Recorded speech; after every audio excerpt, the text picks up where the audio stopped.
Greetings, fellow Mass Effect 3 multiplayer enthusiasts, yet again. And here I am with another guide, yet another Krogan Soldier guide, but not a guide that I had done before, and for me at least, this was a new build. And let me first thank the player Shaggy Wolf 91, a young man who had basically introduced me to the build. I hadn't thought of it too much. Since then, I've implemented it to great effect. Several times, both in gold and platinum, and the video you're about to see is platinum collector, so you can see it's quite effective. But before I continue, let me first thank my most esteemed teammates, Lord Syrian, the Bard of Wit, the Master GI, Phoenix Born, the Scourge of Noobs and Bane of Pugs, and above all, J. Hoxatron, Master Marksman, Tueur d'élite, et notre Rédempteur, qui est venu de nous sauver de nos péchés. Merci beaucoup. Anyway, having said that, you know Jay Hoxatron. He's basically got a headshot gene that allows him to auto hit heads all the time. It's pretty impressive. He was the Vorcha. Okay, having said all of that, let's move on. So this build is quite effective. I'd say it's very effective. And it's quite simple. It's 5 evolutions in fortification, skipping the last one. So just you go with the power synergy, 30% damage there, and force.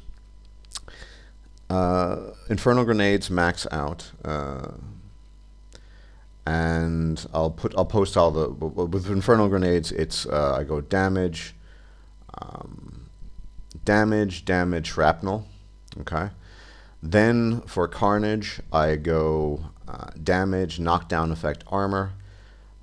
The passive, I go for force and damage, carry capacity, force and damage, and then weapon damage, and finally 3 points in fitness. And I'll post the build as a link to Lord Narita's guide. You all know Lord Narita. He makes the fantastic class builders.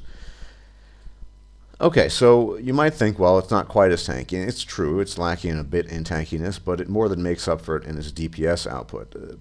This is not a build that relies too heavily on weapons, so I would say you can run with whatever weapon you want. The key to this build, the key to making it effective, is the consistent use of Inferno grenades in conjunction with Carnage. Now we know with the introduction of the patch, or I believe it was balance changes actually, that not just electric, that is disruptor, tech attacks can be set off now prior to death. That is, prior to death, it was only disruptor ammo that worked that way, and disruptor overload electric attacks, but cryo and fire as well. So you take full advantage of that with this. You basically chuck your grenades anywhere, preferably at the enemy. And then you hit them with Carnage. It creates a nice fire explosion. This build, of course, melts armor, even without the armor upgrade towards the end. I prefer shrapnel. More grenades hit, the better.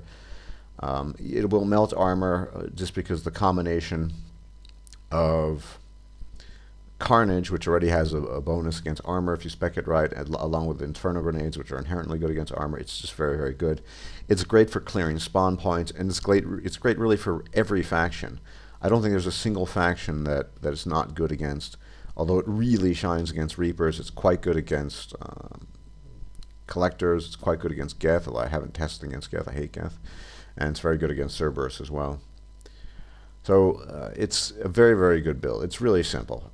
There's not a lot of explanation involved in this, I think. It's very, you run in, you toss your grenades, you hit Carnage, rinse and repeat. This is not a build I would even argue that requires a whole lot of skill. You're not aiming at things per se, but it's a lot of fun and it's very effective. And it's a good way of doing the Krogan Soldier. Mind you, with the bonus, the power damage bonus on fortification, it really works wonders. It adds a lot of extra damage to both Carnage and Inferno grenades, and it's just a lot of fun.